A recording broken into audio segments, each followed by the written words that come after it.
Bien, hoy vamos a entrar a la recta final y bueno, estos temas son bastante sencillos, entonces creo que no vamos a tener ningún problema. El título cuarto se refiere a la extinción de las obligaciones. Cuando estamos hablando de extinción de las obligaciones, debemos recordarnos, en principio, que las obligaciones nacen para ser cumplidas. Es decir, la naturaleza de una obligación es que nace a la vida jurídica con la intención de que ésta se cumpla. Y las obligaciones se cumplen cuando se paga. Entonces, eso decíamos que pago y cumplimiento eran sinónimos. Cuando una obligación se paga como consecuencia del pago, la obligación se cumple. Y al cumplirse la obligación, esta se extingue. Entonces, ese es el proceso normal. Nace la obligación, se cumple la obligación, se extingue la obligación. Pero hay ocasiones en las cuales las obligaciones se extinguen sin que se hayan cumplido. Entonces, ese es el capítulo que vamos a ver el día de hoy, con lo que terminamos el curso, cuando una obligación, no obstante no haberse pagado, no haberse cumplido, pues se extingue. Y dentro de esas figuras, dentro de esas instituciones, tenemos primero lo que conocemos como la compensación. El artículo 1469 dice que la compensación tiene lugar cuando dos personas reúnen la calidad de deudores y acreedores recíprocamente y por su propio derecho. ¿Esto qué quiere decir? Cuando hay dos personas que son deudores y al mismo tiempo acreedores entre sí, para evitar un desplazamiento inútil de dinero, de bienes, es que nace la compensación, es decir, compensación. Vamos a pesar las obligaciones, saber hasta dónde cada uno está obligado con respecto a la otra persona. Y entonces, por ejemplo, si uno de ustedes me debe 100 quetzales y por algún motivo yo también le debo 100 quetzales a esa persona, entonces sería absurdo que esta persona llegue un día y me diga, mire, licenciado, aquí están los 100 quetzales que le debo. Y en ese momento los recibo y se los entrego y le digo, aquí están los 100 quetzales que yo le debo a usted. Entonces, ese es un desplazamiento tonto, inútil, innecesario. Entonces, para evitar eso es que existe la figura de la compensación. Se miden, se pesan las obligaciones. Si las obligaciones son iguales, son del mismo monto, pues entonces no hay ningún problema, se compensan en su totalidad. Pero puede ser que una obligación sea mayor que la otra. Entonces se compensan hasta el monto en el que son iguales. Si una persona debe 100 y el otro debe 80, se va a compensar hasta 80, porque ahí es donde las obligaciones son iguales y va a quedar un saldo de 20. Entonces, se entiende que la compensación se produce cuando dos personas son deudores y acreedores recíprocamente, es decir, uno le debe al otro y el otro le debe al otro. Eso quiere decir la reciprocidad. Luego, el artículo 1469 establece algo que es importante y que dice por su propio derecho. Esto quiere decir que no podemos compensar deudas ajenas, solamente podemos compensar deudas propias. Luego viene el articulado, ese ya se los expliqué en el documento, solo me lo leen, por favor. Dentro de un rato, cuando estemos ya en la ronda de preguntas y respuestas, pues vamos a resolver cualquier duda que tuvieran con respecto a alguna de estas normas que no voy a explicar por razones de tiempo, como he señalado en algunas otras ocasiones. Posteriormente encontramos en el capítulo 2 otra institución que es la novación. La novación probablemente de esta sea la más la más difícil de entender. No es tan difícil, pero vamos a entender. Novar quiere decir hacer nuevo. El artículo 1478 dice que hay novación cuando deudor y acreedor alteran sustancialmente la obligación, sustituyéndola por otra. La novación no se presume. Es necesario que la voluntad de efectuarla resulte claramente del nuevo convenio o que la antigua y la nueva obligación sean de todo punto incompatibles. Aquí entra una discusión en cuanto a la novación, si es subjetiva o es objetiva. En nuestro derecho civil, la novación es objetiva. ¿Por qué razón digo que es objetiva? Porque lo que se altera, lo que se modifica, según el artículo 1478, es precisamente el objeto. Hay algunas otras legislaciones, como la mexicana, por ejemplo, que acepta la novación subjetiva, es decir, el cambio del sujeto. Sin embargo, nosotros vemos en nuestro articulado que la novación en nuestro derecho es objetiva. Establece la ley que cuando hay cambio de sujetos, cuando hay cambio de dirección, cuando hay cambio de intereses, por ejemplo, en alguna obligación, eso no constituye novación. Para que la novación exista, tiene que haber un cambio en el objeto. El artículo 1482 dice, la sola reducción del plazo no constituye novación, pero no podrá cobrársele a los fiadores que no hayan aceptado expresamente la reducción, sino hasta que expire el plazo primitivamente estipulado. Bueno, solo para poner un ejemplo, la reducción de plazo no cambia de ninguna manera el objeto de la obligación. La obligación sigue siendo la misma. Es decir, ¿cuál es el objeto? Imaginémonos un crédito. Una persona solicita un crédito y el crédito se lo otorgan por 1,000 quetzales. Pero después de haberse realizado el negocio, de haberse puesto de acuerdo en las condiciones, en el modo, en el tiempo, en todas las circunstancias relativas a ese negocio, quien ha solicitado el crédito considera que 1,000 quetzales no es suficiente para él, necesita más. Y entonces le pide a la persona que le está prestando el dinero que mejor en lugar de 1,000, que sean 2,000. Bueno, y se acuerda que sean 2,000. Entonces, al haberse cambiado el objeto, se está produciendo una novación. Hay una nueva obligación. La obligación anterior, que era de 1,000 quetzales, queda fuera de la relación jurídica, deja de existir. Esa obligación primitiva muere cuando nace la nueva obligación, que son 2,000 quetzales, ya no eran 1,000, ahora son 2,000.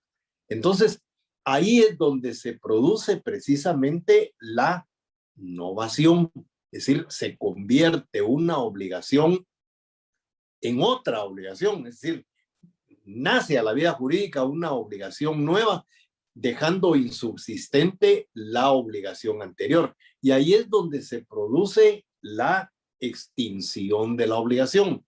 Es decir, la obligación primitiva se extingue. Esa obligación deja de existir, como ocurrió con la compensación.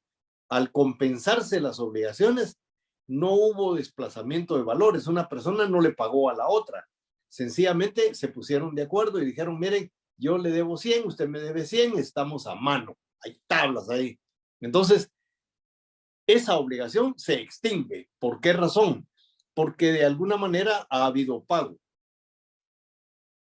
No directo, no pago directo, sino que sencillamente las partes han acordado compensar y se sienten bien. Es decir, la obligación se extingue. Ya no va a haber necesidad de sacar dinero para ir a pagar. porque la obligación ha sido compensada. Pues de la misma manera, en la novación, la obligación primitiva deja de existir y nace una nueva obligación. Esto, en términos, señores, es la novación. Los demás artículos nos establecen temas como la prórroga del plazo, la reducción del plazo, el tema del cambio de sujeto, como ocurre con la cesión de derechos o con la transmisión de deudas. Eso no es novación. Cambiar a un sujeto no es novación. El cambio de un acreedor por otro, eso es subrogación, ya lo sabemos. Ahí no hay novación. La obligación continúa siendo la misma, el objeto de la obligación no cambia. Entonces, ahí podemos decir que existe novación. ¿Qué sucede con los fiadores? Fíjense que el artículo 1478 dice que la novación no se presume, tiene que ser declarada expresamente. Y si la novación debe ser declarada expresamente, entonces, para que los fiadores o a los fiadores les alcance la novación, tienen que manifestarse expresamente. Si no lo hacen, para ellos se extingue la obligación. Ellos dejan de ser garantes de la obligación.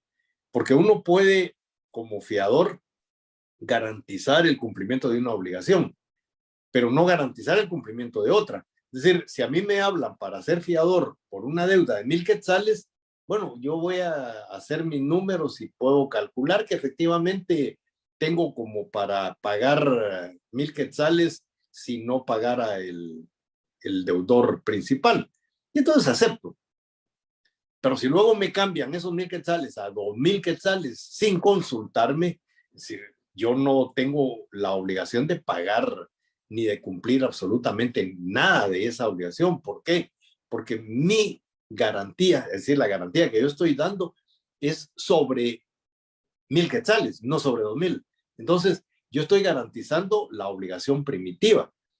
Si la obligación primitiva, recuérdense, lo accesorio sigue la suerte de lo principal. Si la obligación primitiva deja de existir, se extingue, también se extingue entonces mi responsabilidad como fiador. El artículo 1479 dice, la novación extingue las garantías y obligaciones accesorias, a menos que el acreedor y deudor convengan expresamente en la reserva, pero no valdrá esta cuando la garantía la hubiere prestado un tercero que no acepte expresamente la nueva obligación. Es decir, si expresamente no se acepta la nueva obligación, definitivamente no hay obligación para ese tercero, para ese fiador. Si no lo expresa, se puede entender que al no decir que no acepta, entonces sí se puede continuar con la novación. Recuérdense que el artículo anterior dice, la novación no se presume, debe ser expresa. Y en el caso de los garantes, deben manifestarse expresamente si aceptan o no la nueva obligación. Si no aceptan la nueva obligación expresamente o tácitamente, sencillamente se extingue para ellos ese compromiso. Ya no existe entonces la obligación. Los demás artículos hablan sobre la mutación de lugar, como 1486. Las otras que vimos sobre el tema del plazo, las garantías. Y bueno, ahí tienen ustedes también el 1485, habla de la reducción del tipo de interés. Todos esos cambios que se producen en la obligación no constituyen novación. Solamente hay novación cuando cambia el objeto de la obligación. Esto es en el derecho civil. Me voy a meter un poquito algo que no debiera, pero antes de que me lo pregunten, en el derecho bancario no ocurre eso. En el derecho bancario hay novación con cualquier cambio que se produzca en la obligación. Es decir, en el derecho bancario, si cambian los sujetos hay innovación, si cambia el interés hay innovación, si cambia el plazo hay innovación.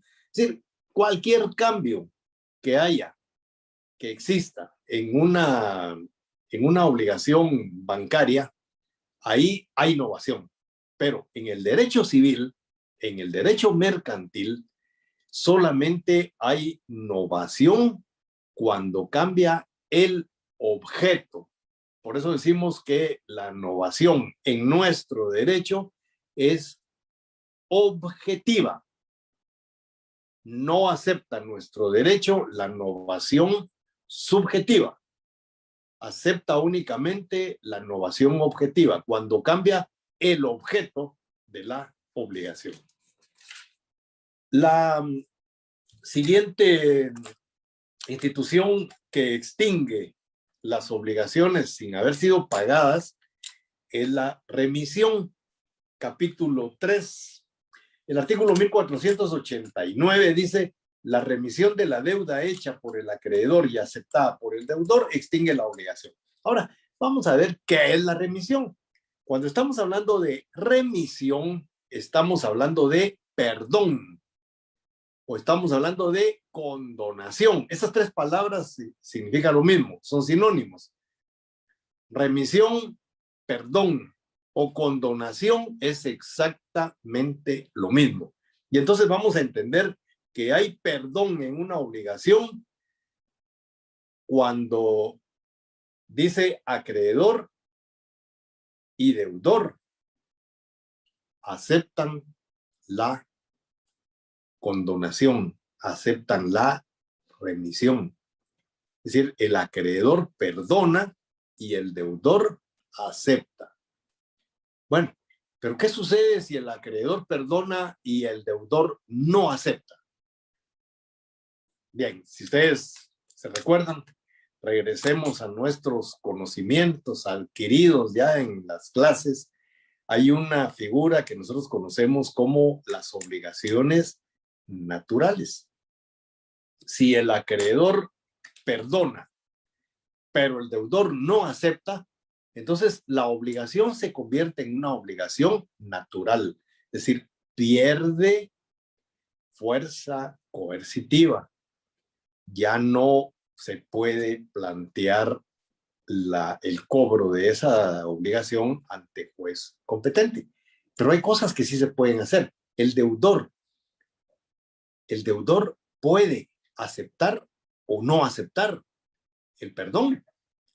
Imagínense que yo ahorita ya tenemos examen la otra semana y alguno de ustedes a los que le debo una cantidad de dinero dice: mire, aquella deuda que me tiene, ¿se recuerda? Sí, mire, se la perdono. Bueno, lo más probable es que yo le diga: no, mire, muchas gracias, pero no. Es decir, yo no acepto ese perdón. ¿Por qué no acepto el perdón de esa deuda? Cualquiera diría que tonto. No, pero recuérdense que un favor trae otro, ¿verdad? Y una acción como esa puede traer otra. Entonces, aquí hay que ver también la dignidad del deudor. Es decir, que al deudor le perdonen la deuda. El perdón puede ser de muy buena fe, pero el perdón puede ser de una manera dolosa, de una manera brusca, agresiva. Y el deudor también tiene su corazoncito. Y el deudor tiene su dignidad y puede o no aceptar la deuda. Si yo como deudor me rehúso a aceptar un perdón, ¿qué puedo hacer? No le puedo pagar a la persona porque la persona no me va a recibir el pago. Yo le digo: no, mire usted, aquí está su dinero, no tenga pena, guárdeselo. Me ofende si me paga. No se lo recibo. No, pero yo sí quiero pagar. Entonces, ¿qué hago? Bueno, ¿se recuerdan? Me voy al pago por consignación. Consigno el pago. Y allá el acreedor si lo quiere recibir o no lo quiere recibir. De cualquier manera, cuando el juez dicte la resolución declarando con lugar el pago por consignación, yo ya pagué, aunque el acreedor no quiera recibir el pago. Hay un artículo aquí que dice 1490, el perdón de la deuda hecha al deudor, aunque no sea aceptado por este, extingue la obligación de los fiadores y cualesquiera otra garantía.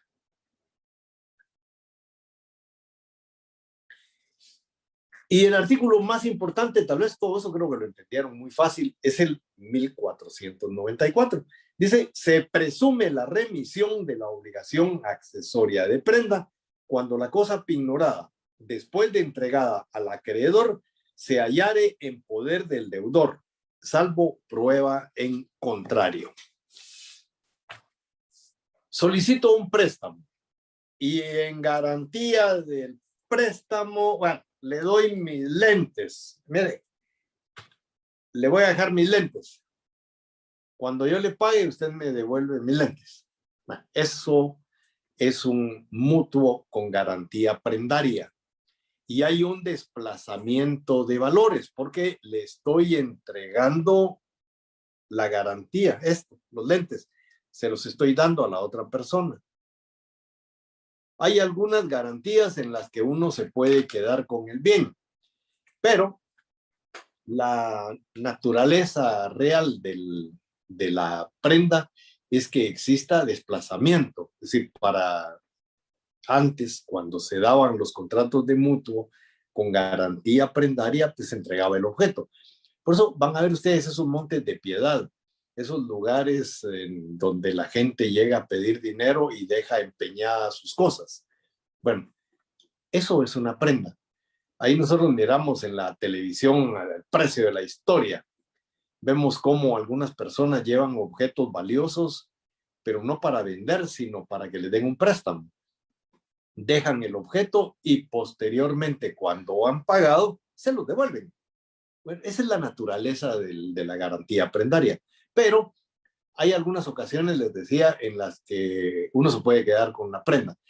Yo sé que aquí en Guatemala hay algunos que prestan dinero, por ejemplo, sobre vehículos, pero le dejan el carro a la persona, es decir, no se lo quitan. La persona puede seguir usando el vehículo. Si se atrasa, le han puesto un dispositivo que evita que el carro arranque. Y hasta que no vaya a pagar, se lo liberan. Hay algunas de las medidas de presión que yo sé que existen, debe haber más. Entonces, cuando uno ha desplazado un bien, cuando yo de garantía estoy dando los lentes y los entrego, los dejo en manos de mi acreedor, dice la ley que se presume que hubo perdón, que hubo remisión, que hubo condonación, si eventualmente me ven ustedes con los lentes puestos, ¿no? Es decir, ¿qué fue lo que pasó? Se presume que si yo ya los tengo en mi poder, es porque existió una remisión. Pero esta es una presunción. El artículo dice que se admite prueba en contrario. Cada vez que hablamos de presunciones debemos recordarnos, señores, que se está hablando de prueba en contrario. La otra institución que tenemos es la confusión. La confusión es sencilla. A veces se complica.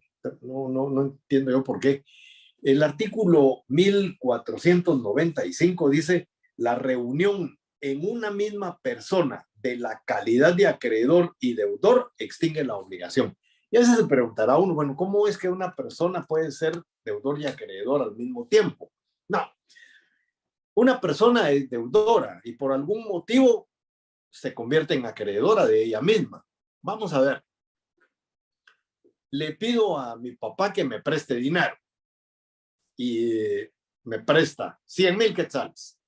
Bueno, yo soy deudor de mi papá. Él es mi acreedor y obviamente tengo que pagarle en el plazo que establecimos. los papás no siempre le regalan las cosas a los hijos, a veces les prestan y los hijos no pagan. No, los hijos tienen que pagar, ¿verdad? Entonces, es una relación obligacional como cualquier otra entre un padre y un hijo. Eso no es prohibido, pues. Al contrario, es frecuente que ocurra de esa manera. Papá présteme, el papá presta y luego cuando le pagan al hijo, el hijo devuelve la cantidad de dinero. Así es como se vienen dando esas relaciones. Pero bueno, mi papá me presta 100,000 quetzales. Soy su deudor. Él es el acreedor. De repente se muere. Y en el testamento me deja a mí como su único y universal heredero. Único heredero, universal. No hay más herederos que yo. Entonces, ¿qué voy a adquirir de mi papá? Todo su patrimonio. Ahí van los bienes, las casas, los carros, los terrenos, lo que tenga. Pero junto con eso va también esa acreeduría. Esos 100,000 quetzales que él podía cobrarme a mí por ser mi acreedor, también van dentro de la herencia. Y en ese momento, entonces, yo, siendo deudor, recibo todos los derechos de acreedurías que me esté trasladando en su patrimonio por testamento a mi papá. Y entonces me convierto en acreedor de mí mismo. Es decir, soy deudor, pero también soy acreedor. Y obviamente no me puedo cobrar a mí mismo, pues. El único que creo que se puede cobrar a sí mismo es el teco, ¿verdad? Pero fuera de él, no creo que nadie se pueda cobrar a sí mismo. No voy a sacar dinero de una bolsa de mi pantalón para pasarlo a la otra bolsa de mi pantalón. Entonces, ahí hay una confusión. La obligación, entonces, se extingue. ¿Qué pasa si hemos pedido a mi papá el préstamo de 100,000 quetzales, un amigo y yo? Nos da los 100,000 quetzales en una obligación mancomunada simple. Eso quiere decir que mi amigo tiene que pagar 50 y yo tengo que pagar 50. En el momento que yo recibo la herencia, se extingue 50,000 quetzales, la parte mía, porque ahí se dio la confusión. Solo va a quedar vigente la otra parte, los otros 50,000 quetzales. Eso sí se los puedo cobrar yo al amigo. ¿Por qué? Porque al convertirme en acreedor, entonces puedo ejercitar el derecho de cobro de esos 50,000 quetzales. No le voy a cobrar los 100,000, porque como eran 100,000, a él se los cobro, no.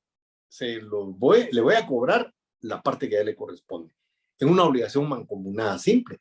Pero ¿qué pasa si la obligación fuera mancomunada solidaria? Igual. Es decir, uno de los deudores mancomunadamente solidarios se convierte en acreedor, siendo deudor. Entonces, esa parte, la parte que correspondía a él, se extingue. Y entonces va a haber que pagar 50,000 quetzales. Y entonces, ¿qué es lo que va a ocurrir? Ahí la situación podría complicarse un poco más, porque el acreedor que era deudor puede ejercitar la acción como acreedor en contra de quién, en contra del otro, porque ya solamente queda uno. Esa obligación mancomunada solidaria, si ustedes se dan cuenta, parece como que ahí se hubiera roto ese vínculo y se convirtiera en una obligación mancomunada simple, porque al final de cuentas, el deudor que se convierte en acreedor, pues tiene el derecho de exigir el pago, tiene el derecho de cobrar, pero no le puede cobrar el 100% al otro deudor, porque se extinguió la mitad de esa deuda. Entonces, lo único que podrá cobrar es ese 50%. Bien, así a grandes rasgos, pues la conclusión está explicada, es sencilla. Espero que no tenga mayor duda, pero la resolveremos en el momento de la resolución de dudas, valga la redundancia. Pues vamos a hablar de la prescripción extintiva. Para hablar de la prescripción extintiva tenemos que recordarnos que el tema de la prescripción ya lo conocemos. En el curso de Derecho Civil 2 ya vimos las formas de adquirir la propiedad. Y una de las formas de adquirir la propiedad, si yo no mal recuerdo, ustedes saben eso mejor que yo, acaban de estudiarlo, es precisamente la usucapión. ¿Qué es la usucapión? Pues la usucapión también es conocida como prescripción positiva o prescripción adquisitiva. En nuestro derecho, por usucapión se adquiere la propiedad cuando ha transcurrido cierto tiempo que la ley establece. En el caso de los bienes inmuebles, la ley nos habla de ¿qué? De 10 años después de haber tenido la posesión pacífica y documentada de un bien. Cuando hablo de documentada, a través de algún documento privado, algún recibo, algo que demuestre que estamos en posesión de buena fe. Y entonces podemos adquirir esos bienes. Hago énfasis en los bienes inmuebles porque hay algunas personas, hay alguna tesis por ahí que yo vi en alguna ocasión, la he adversado mucho, porque estas personas sostienen que los bienes inmuebles que están registrados, si una persona los abandonó ahí por más de 10 años, se pueden adquirir por usucapión. Eso en nuestro derecho no es factible. Es decir, para poder adquirir por usucapión, por prescripción positiva o adquisitiva, los bienes no deben estar inscritos en ninguno de los registros. Un bien inscrito en el registro, cualquiera que este sea, no se puede adquirir por usucapión, solamente los bienes no registrados. Pero ese tema lo saben ustedes mejor que yo, ya lo dije. Nosotros vamos a hablar hoy sobre la prescripción extintiva, negativa o liberatoria. Es todo lo contrario a la anterior. En la usucapión se adquieren derechos. En la prescripción extintiva, negativa o liberatoria se pierden derechos. ¿Quién pierde derechos? El acreedor. El acreedor va a perder ese derecho que tiene de cobrar, de activar los órganos jurisdiccionales para que le paguen las obligaciones. Y al respecto, el artículo 1501 dice: la prescripción extintiva, negativa o liberatoria ejercitada como acción o como excepción por el deudor extingue la obligación. La prescripción de la obligación principal produce la prescripción de la obligación accesoria. Bueno, aquí me interesan esas dos cosas que menciona el artículo, que se puede interponer como acción o como excepción. Nosotros estamos acostumbrados, hemos oído, tenemos más conocimiento, que cuando a una persona la demandan y la obligación ya prescribió, pues entonces en el momento de la demanda se puede interponer una excepción que se llama excepción de prescripción. La excepción de prescripción obliga al juez que vea los plazos, que cuente. Tiene que ver cuándo la obligación se volvió líquida y exigible, cuánto tiempo pasó sin que el acreedor cobrara, y si todo está dentro de ese plazo, se venció el plazo que tenía el acreedor para cobrar, no lo hizo, entonces la obligación prescribió. El juez, al hacer esa matemática sencilla, de ver tiempos, va a establecer que efectivamente la obligación prescribió y va a declarar la prescripción. ¿Qué quiere decir que el juez declare la prescripción? Eso quiere decir que la obligación se extinguió. Jurídicamente ya no existe esa obligación. El transcurso del tiempo volvió ineficaz, inexistente, una obligación. Y entonces, para eso es que se plantea la excepción, para demostrarle al juez que ya uno no tiene obligación de pagar porque no existe ya esa obligación. Bueno, eso es cuando a uno lo demandan. Pero si uno quiere no ser demandado, pues entonces demanda uno. Demanda la prescripción. Es decir, si yo sé que me van a demandar, si yo estoy consciente que en cualquier momento me van a demandar, pero también sé que la obligación ya prescribió, pues no tengo que esperar a que me demanden. Es decir, yo puedo demandar al acreedor interponiendo la prescripción como acción. Es decir, señor juez, quiero que usted declare que prescribió esta obligación que yo le tengo al señor fulano de tal, porque transcurrió el tiempo, etcétera, etcétera, etcétera, y el acreedor no me cobró. El juez va a hacer lo mismo, va a contar los plazos, va a contar los días, los meses, los años y todo eso, y va a establecer si efectivamente la obligación prescribió. Si la obligación prescribió, va a declarar con lugar la prescripción. Y eso quiere decir que el acreedor ya no va a poder accionar contra él. Esta figura es la menos usada y es la más efectiva. Y les digo, la más efectiva porque si a mí me demandan, me van a trabar embargos sobre mis cuentas bancarias, sobre mi sueldo, sobre los bienes registrados que tenga. Me van a arraigar, es decir, me van a desgraciar la vida, pues. Entonces, cuando yo reciba la demanda, ya los embargos ya están. Es decir, los embargos se dan de una manera precautoria. Es decir, primero se embarga y después le notifican a uno. Muchas veces uno se da cuenta que hay una demanda contra uno cuando uno va al banco y no le dan el dinero que uno va a sacar, o cuando uno gira un cheque y se lo rebotan a la persona que lo va a cobrar, se lo rechazan por falta de pago. Entonces dice uno, ¿por qué si tengo dinero? Va al banco y pregunta y le dicen, sí, lo que pasa es que hay un embargo. Fíjese que el juzgado quinto de primera instancia civil ordenó el embargo de su cuenta bancaria. Y me dan el número del proceso, nada más es lo único que me pueden dar, no saben más que eso.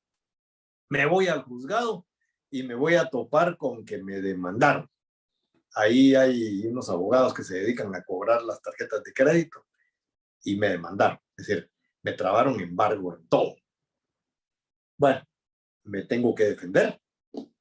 Y lo primero que hago es plantear la excepción de prescripción. Hay algunos jueces en algunos lugares que no admiten la prescripción porque dicen que en el momento que les notificaron la demanda, se interrumpió la prescripción. Eso no es cierto, pues. Eso se lo están sacando me imagino que de intereses. Y podría decir, hay contubernio entre esos abogados y esos jueces. Ustedes se van a dar cuenta que casi todos los procesos que hay de cobro de tarjetas de crédito son los mismos abogados, el mismo bufete de abogados, y cuando se trata de sumas que no deben ser conocidas en un juzgado de primera instancia civil, todas las demandas las plantean en San Miguel Petapa, en Villanueva.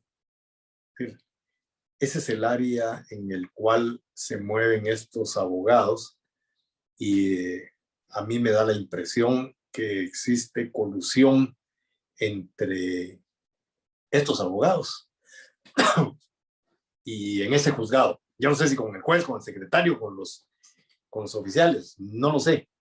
pero es una coincidencia que todos los procesos los planteen en ese lugar.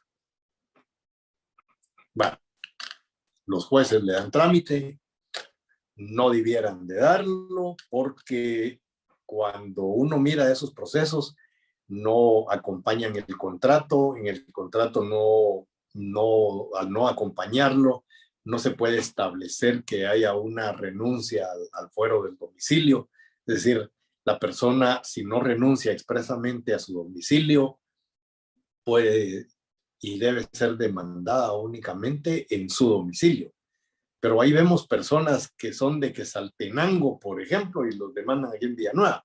Entonces, ahí hay algo raro. Y entonces yo, sin hacer acusaciones, digo que hay algo raro.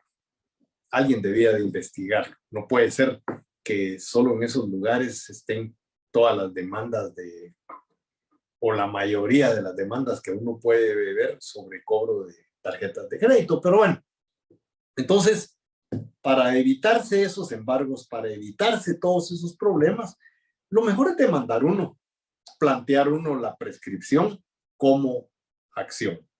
Entonces, a eso se refiere este artículo. Y lo otro, que lo accesorio sigue la suerte de lo principal. Si la obligación principal prescribe, prescribe la obligación accesoria. Eso es mi vuelta de hoja. Y me interesa explicar de la prescripción, todo está ya en su material de estudio. La prescripción tiene dos instituciones, que son la suspensión y la interrupción. El artículo 1505 dice, no corre el término para la prescripción. El artículo 1505 se está refiriendo a la suspensión, es decir, el término comienza a correr y de repente se suspende. Entonces dice, no corre. ¿En qué casos no corre? Y ahí viene lo importante, manejar bien el tema de la prescripción. ¿En qué casos no corre la prescripción? Dice, contra los menores y los incapacitados durante el tiempo que estén sin representante legal constituido. Contra un menor que no tiene representante legal. Estamos hablando de un menor que tiene una obligación, que va a ser demandado, pero no tiene papás. Tiene abuelos, pero los abuelos no son sus representantes legales.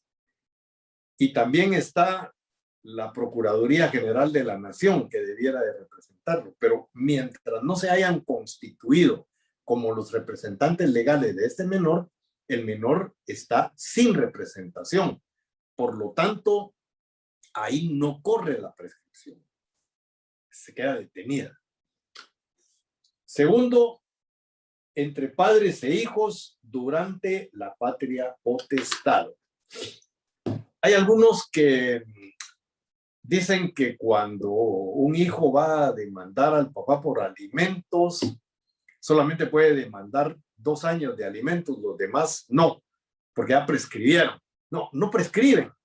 Estamos viendo que entre padres e hijos no corre la prescripción. ¿Esto qué quiere decir?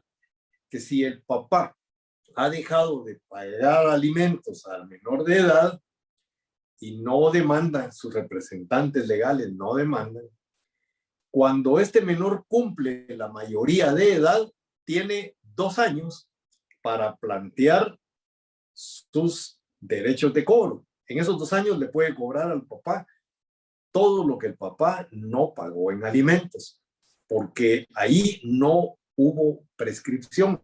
La prescripción se detuvo. Entre los copropietarios, mientras dure la indivisión. Mientras haya indivisión, no corre la prescripción. La prescripción comienza a correr cuando se divide la cosa común. Y lo más importante de todo esto, tal vez, no, lo de los padres e hijos es importantísimo, pero este otro, ese le va a doler a algunos de ustedes y tal vez van a cambiar su actitud. entre los cónyuges durante el matrimonio y entre hombre y mujer durante la unión de hecho. Mientras subsista el matrimonio, no corre la prescripción. ¿A qué voy con esto? Hay personas que se separan de cuerpo, hacen familia por otro lado, qué sé yo, pero siguen casados. Siguen casados. Y cuando el hombre quiere, generalmente el hombre, pero también puede pasar al revés, el hombre quiere el divorcio. Generalmente el hombre quiere el divorcio porque la mujer con la que vive le está exigiendo que se case con ella. Entonces se quiere divorciar. Habla con la esposa, que es su esposa, aunque no viva con él, le pide el divorcio y la respuesta de la mujer: a esa desgraciada yo no le voy a facilitar las cosas y no le doy el divorcio a este. Bueno, es su derecho no dárselo. Pero mientras subsista el matrimonio, hay derechos y hay obligaciones. No corre la prescripción. Si la señora esta se muriera, el esposo que ya no vive con ella va a tener derecho al 50% de los bienes por ser el esposo. Es decir, hay un montón de problemas. ¿Sí?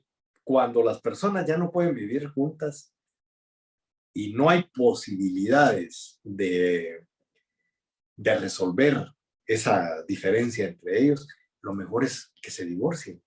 Porque mientras sigan casados, van a subsistir todos los derechos y las obligaciones que hay dentro del matrimonio. Y entonces eso a la larga se va a volver un problema tremendo, tremendo. Imagínense, el señor se muere, pero el señor ha tenido hijos con otra mujer. Como él, por ley, es dueño del 50% de los bienes de la esposa, al morirse él, ¿quiénes son los herederos de él? Los hijos que tuvo con otra mujer. Ellos son los que van a ir a cobrar el 50% de la herencia del papá. ¿Y todo por qué? Porque en su momento se ofuscaron, no quisieron dar el divorcio, ya el hombre vive con otra mujer, la mujer vive con otro hombre, pero sencillamente no quiere darle el divorcio, ¿no? Porque no se le da la gana. Pues porque no se le da la gana, va a tener que pagar por todos esos problemas legales que conllevan como consecuencia de que exista aún un vínculo matrimonial. Y la otra institución es la interrupción. El artículo 1506 dice que la prescripción se interrumpe. Bueno, pero vamos a ver primero el 1507, la definición de lo que es la interrupción. Dice: el efecto de la interrupción es inutilizar para la prescripción todo el tiempo corrido antes de ella. Entonces, ¿qué vamos a entender nosotros por interrupción de la prescripción? Estamos entendiendo que hay interrupción de la prescripción cuando todo el tiempo que se ha ganado para la liberación se interrumpe y regresa a cero. Aquí no es como en la figura anterior, que se detiene la prescripción. No, aquí el tiempo ganado se pierde todo antes de que se dé la liberación. Es decir, si una persona, la obligación le prescribía en 2 días, pero antes de los 2 días reconoce la deuda, o vamos a ver de qué manera interrumpe la prescripción, todo ese tiempo que ganó para liberarse regresa, dice la ley, a cero. Pierde todo el tiempo que ha ganado. ¿Y cómo es que se interrumpe la prescripción? El artículo 1506 dice, primero, por demanda judicial debidamente notificada o por cualquier providencia precautoria ejecutada, salvo si el acreedor desistiere de la acción intentada o el demandado fuere absuelto de la demanda o el acto judicial se declare nulo. Bueno, aquí hay cuestiones procesales bastante complicaditas. Voy a tratar de explicarlas. Primero, la demanda judicial, pero dice la demanda judicial debidamente notificada. Es decir, si una obligación prescribe dentro de 15 días y yo hoy como acreedor presento la demanda, en lo que le dan trámite a la demanda, en lo que mandan a notificar, pasa un mes. Si me va bien, puede pasar mucho más. En los tribunales así ocurre, pasa más. Entonces, cuando la persona es notificada, ya se dio la prescripción. O sea, el solo hecho de presentar la demanda no interrumpe la prescripción. La prescripción se interrumpe, dice la ley, cuando es notificada. Cuando es notificada. Segundo, si la persona a cuyo favor corre la prescripción reconoce expresamente de palabra o por escrito o tácitamente, por hechos indudables, el derecho de la persona contra quien prescribe. Yo ponía mucho el ejemplo o lo pongo, de las tarjetas de crédito, porque es donde más ocurre. Las tarjetas de crédito contratan a algunas personas malcriados, por cierto, abusivos, a cobrar. Y entonces le entran así duro a la persona, ¿no? Mire, aquí en nuestros registros aparece que usted le debe al banco o a la tarjeta X tal cantidad de dinero. Bueno, la respuesta. Mire, señor, disculpe, no sé ni de qué me está hablando, yo no le debo nada a nadie. Y ponga y cuelgue, punto. No, hay personas que, no, es que fíjese que ahorita me quedé sin trabajo, pero mire, en cuanto yo tenga un dinerito, voy a ir a pagar algo, o no, mire, el viernes voy a llegar a pagar. Bueno, está reconociendo la deuda. Y ese reconocimiento está grabado. Las personas cuando llaman, graban. ¿Por qué graban? Porque necesitan tener una evidencia de que la persona reconoce ser deudor. Imagínense que esta persona le están cobrando una deuda que venció hace 15 años. 15 años. Y reconoce la deuda. Todo ese tiempo lo perdió, va a tener que pagar. Va a tener que pagar. Entonces, no hay que, por teléfono, reconocer las deudas. Sencillamente, oigan, cuelguen. Ni siquiera tienen que decir nada. Cuando le estén cobrando, cuelguen. Nada más. Les manda una carta que el bufete tal y tal va a proceder legalmente en su contra si no acuerdan el pago y lo invitan a uno al bufete del abogado. No vayan. Desde el momento que llegan ustedes ahí con el abogado que los está citando, están aceptando que existe la deuda. Ya que van a llegar, les van a pedir que firmen un compromiso de pago. En ese compromiso de pago les van a cobrar lo que se le debe a la tarjeta, más la capitalización de intereses, más todos los gastos que están inmersos en ese cobro, más lo que les va a cobrar el bufete. A veces más que la deuda. Bueno, no aceptan. No aceptan. No. Se levantan y se van, pero ya llegaron a la oficina del abogado, ya los grabaron, ya fueron a reconocer que existe una deuda. Si a mí me citan a la oficina de un abogado para decirme que tengo una deuda con un banco determinado, yo no voy, sencillamente no voy. ¿A qué voy a ir? ¿A qué voy a ir? ¿Para ir a arreglar qué? Salvo que mi intención sea buscar un arreglo y pagar. Bueno, entonces sí voy a ir a buscarlos. Pero fuera de eso, ¿para qué voy a ir? ¿Me van a demandar? ¿Qué me demanden? Prefiero ir a un juez, ante un juez, a resolver mi situación jurídica. Lo más probable es que le gane a ese bufete de abogados, porque todas sus demandas mal planteadas. Yo no sé cómo es que hay personas que pierdan esos juicios con estos abogados.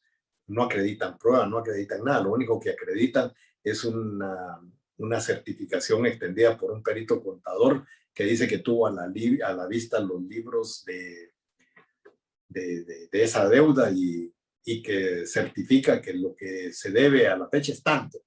Esa es la única prueba que ellos presentan. Una prueba que no tiene ninguna solidez.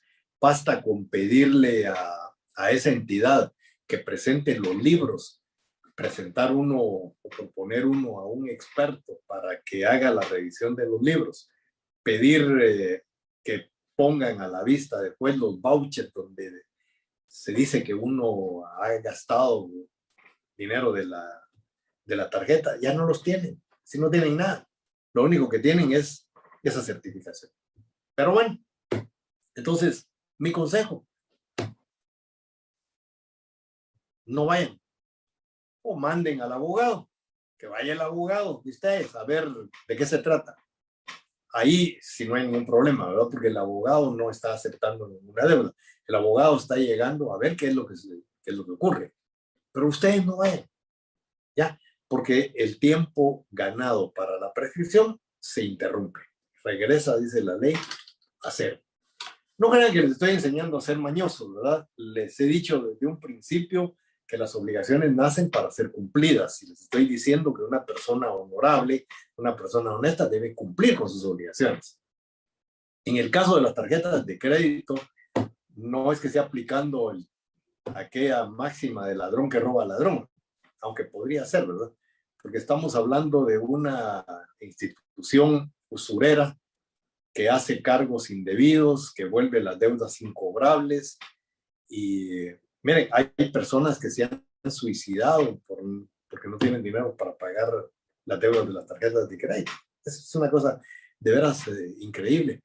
Pero uno debe entender que si uno quiere una obligación, debe cumplirla, debe pagarla.